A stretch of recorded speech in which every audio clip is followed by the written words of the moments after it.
उसने फुटपाथ घेर लिया है,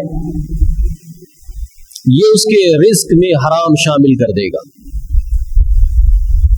अल्लाह के हबीब सल्लल्लाहु अलैहि वसल्लम ने एक वक्त जिहाद देखा कि कुछ लोगों ने खैमे लगाए इस तरह से कि जिसकी वजह से रास्ता तंग हो गया। मैदान जिहाद है, खैमे इस तरह लगाए कि उनकी रस्सियों से गुजरने में रुकावट आ रही है। अल्लाह के हबीब सल्लल्लाहु अलैहि वसल्लम ने ऐलान फरमाया कि जिसने रास्ता तंग किया उसका कोई जिहाद नहीं, जिसने रास्ता तंग किया उसका कोई जिहाद नहीं।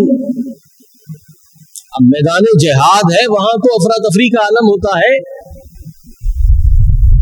लेकिन उस अफरा तफरी के आलम में भी अल्लाह के हबीब ने फरमाया कि जो रास्ते तंग करेगा उसका कोई जिहाद नहीं, उसको कोई अजर नहीं मिलेगा। अब हम मुतमईन है कि हम बहुत अच्छा काम कर रहे हैं, लेकिन फुटपाथ घेरे हुए हैं, रास्ता बंद किए हुए हैं।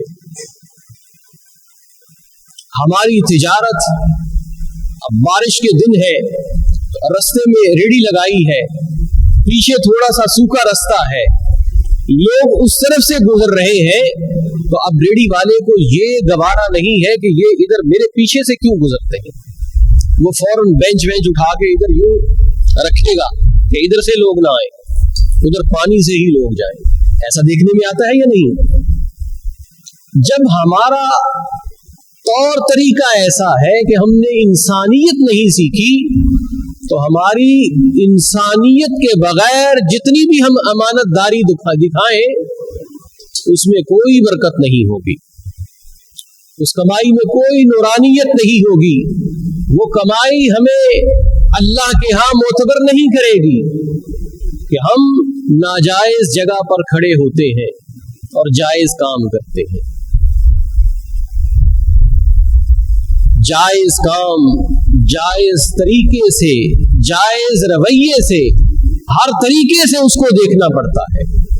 हम किसी जगह पर इन्वेस्टमेंट करते हैं, पैसे देते हैं, तो 36 तरीके से उसकी छानबीन करते हैं कि कहीं मेरे पैसे ना डूब जाएं, बंदा लेके ना भाग जाए।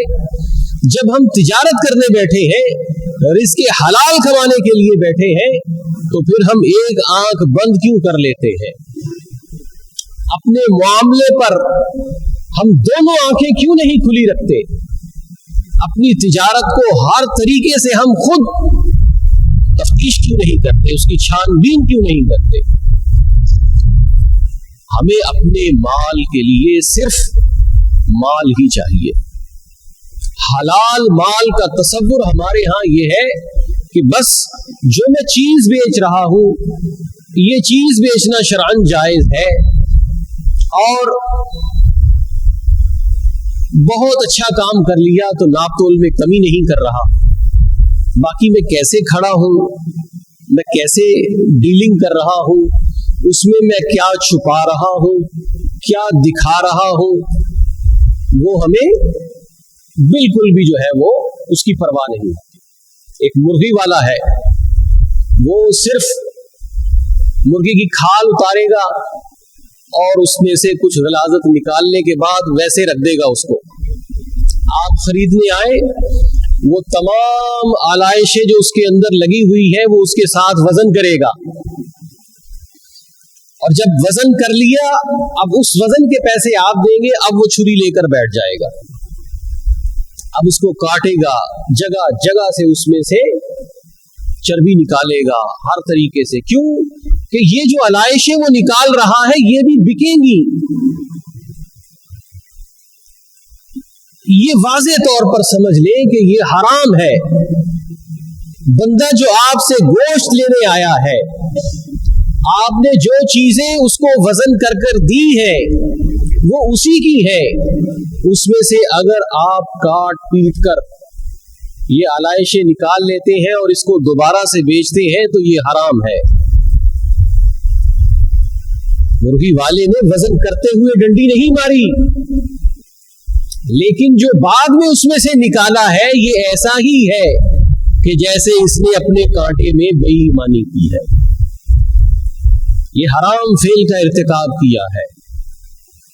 जो गोश्त खरीदने आए उसे साफी गोश्त देना ये बेचने वाले की जिम्मेदारी है। वजन करने के बाद उसके पैसे उसके जिम्मे डालने के बाद अब उसमें से कुछ भी लेना इसके लिए जायज नहीं है। और ये हमारे यहाँ रवाज पा गया है। खरीदने वाला भी इस हराम पर राजी है और बेचने वाला तो इसको अपना हक समझ रहा है। हमें अपने आप को दुरुस्त करने के लिए छोटे छोटे स्टेप लेने होंगे। छोटी छोटी चीजों पर हमें चेक लगाने होंगे कि हम किस तरह से अपनी तिजारत को नबवी तिजारत के उसूलों के मुताबिक ढाल सकते हैं। अल्लाह तबारक व तआला हम सबको रिज़्क़ हलाल अता फरमाए। व आखिरु दावाना अनिल हम्दुलिल्लाहि रब्बिल आलमीन।